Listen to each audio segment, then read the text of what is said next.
Hi, I am Debra Weller, storyteller. I'm one of your teachers of artful storytelling. I love to tell stories. I am a storyteller. That is one of my jobs that I love to do. Today, I'm going to share with you the difference between storytelling and story reading. There is a difference, you know. Do you read stories out loud? Or does someone read a story to you? Maybe it's your teacher, your grandma, grandpa, mom, or dad, sister, or brother. And does anyone ever tell you a story? Because telling stories is a lot of fun too.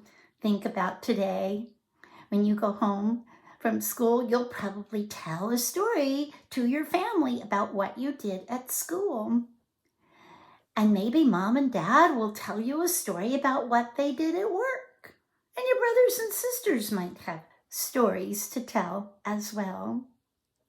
We are full of great stories in our heads. You know, I have 250 stories swimming around in my head that I have learned.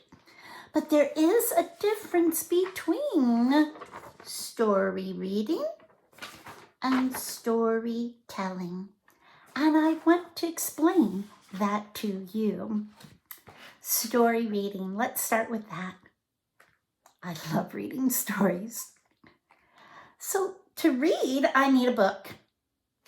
And in that book, I'll be turning the pages, looking at the pictures, and reading.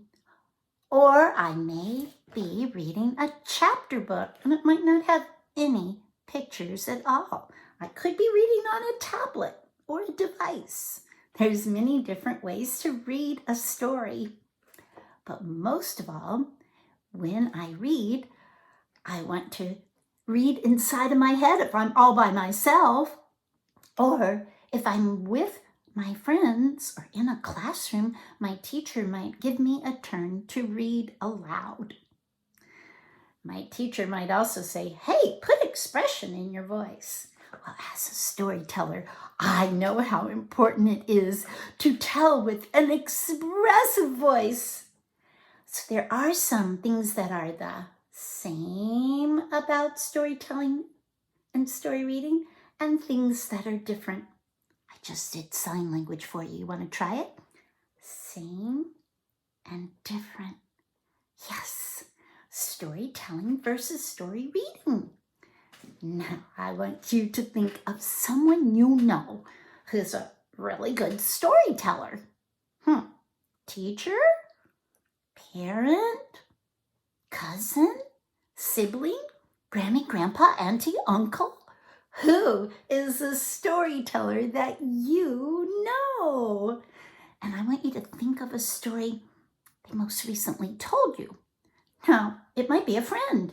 Maybe they just told you a story about what they did over the weekend or what they did last night. That's okay. That's a story. And I want you to think about what made the telling of that story very interesting. Was it because they put expression in their voice? Was it because they spoke in a silly voice or tried to be a character? Those could be some of the reasons that make it interesting. We are going to do an activity. Your teacher should have assigned you a partner. Now, when we become partners, we can sit on the floor, eye to eye, knee to knee, and look at our partner. We are going to be thinking about this topic. Who last told you a story or read you a story? What was the story about? And then you and your partner will take turns, each saying what they know about the storyteller who told them the story and about the story. Are you ready? Your teacher will invite you to become pair and share partners. Let's go!